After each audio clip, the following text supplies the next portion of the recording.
दुनिया का सारा चक्कर है निस्बत का।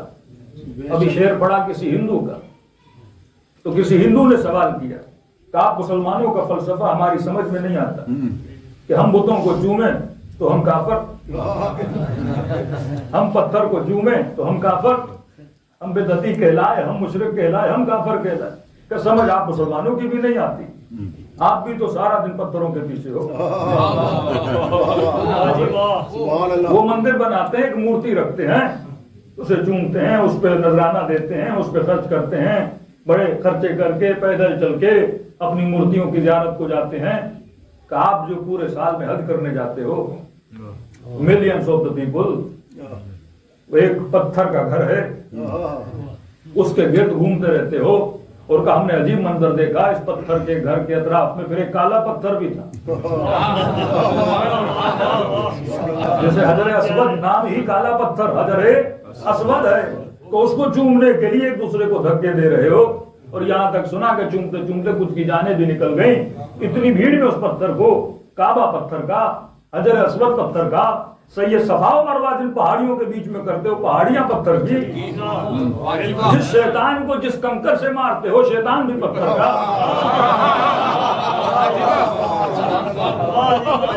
कंकरियां भी पत्थर की, जिस घर को खुदा का घर मानते हो वो पत्थर का, शैतान पत्थर का, सही सफा मरवा पत्थर के दरमियान नबी का जब गुहार देखने जाते हो वो पत्थर का, तुम्हारे होंठ पत्थर से हटते ही नहीं।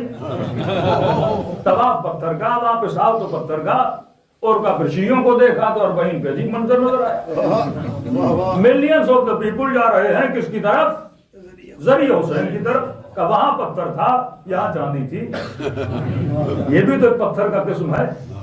कोई चांदी को चूम रहा है, कोई दरवाजों को चूम रहा है, कोई गुंबद हुसैन को देख के दुआएं कर रहा है। किसी न किसी तरह तुम भी तो पत्थरों में फंसे हुए हो, हम भी पत्थर के बने हुए पत्थरों को चूम रहे हैं। का फिर देखा मस्जिदों में आए तो सजदगाहों पे सजदा, फिर पत्थर पे सजदा, फिर उसी सजदगाह को चूम रहे हो। कहें तो सारे के सारे पत्थर के पीछे, तो मैं काफर कैसे और तू मुस्लिम कैसे?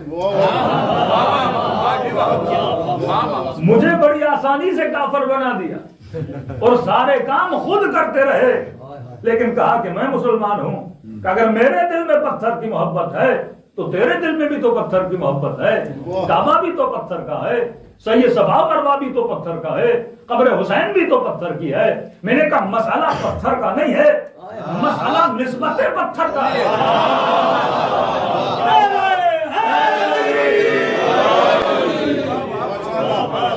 निस्बत अगर आकिलाना हो तो तवाफ जायज हो जाता। निस्बत अगर गैर आकिलाना हो, तुमने जिसका पत्थर बनाया है वो कोई राम है, तुमने जिसका पत्थर बनाया है उसका वजूद हकीकी नहीं है। लेकिन हम जिसकी इबादत कर रहे हैं, हम पत्थर की इबादत पत्थर की वजह से नहीं कर रहे। जो खालिक़े पत्थर है उसकी मोहब्बत में तवाफ करने आते हैं। वरना यही चांदी, यही सोना, यही डायमंड तो इन्हीं बाजारों में मिल जाते हैं, उन्हें तो कोई चूमता नहीं है। हम करबला की जरी को क्यों चूमते हैं? क्योंकि जरी की निस्बत हुसैन से पाई जाती है।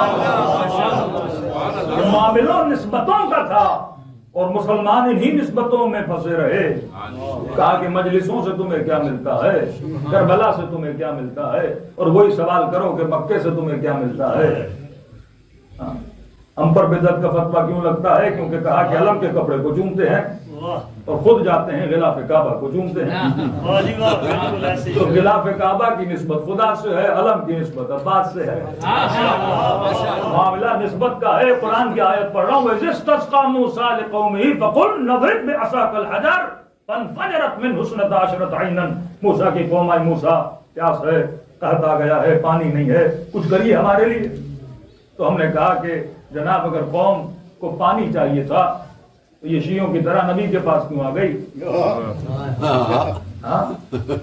ये तुम्हारी तरह डायरेक्ट अल्लाह के पास चली जाती ना, मैदान में चली जाती, सहरा में चली जाती कि खुदाया पानी चाहिए, बारिश बरसा दे। तो कहने लगा कि जनाब क्योंकि कौम तुम्हारी तरह जाहिल थी। मेरे का कौम जाहिल थी, नबी तो आलिम था। नबी कह देता मेरे पास ना आओ, पानी चाहिए तो खुदा से जाकर मांगो। लेकिन नबी ने भी बड़ा अजीब काम किया। नबी ये बोल देता चलो मैं तुम्हारे लिए दुआ कर देता हूँ, अल्लाह पानी बरसा दे, बारिश बरसा दे।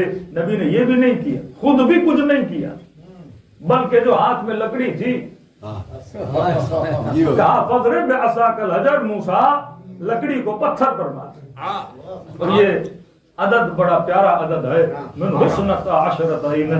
यहाँ लकड़ी का पत्थर पे लगना था, अल्लाह ने 3 चश्मे नहीं 12 कहा मैं जब भी फैज देता हूँ तो 12 के नाम से देता हूँ, मैं जब भी कर्म करता हूँ तो 12 के नाम से करता हूँ, और मैं 12 चश्मे जारी हो गए। अब सवाल यह है परवरदिगारा, न खुदा ने डारे खुद दिया, न अपने मूसा को कहा कि अपना हाथ मारो, न अपने मूसा को कहा कि अपना पांव मारो।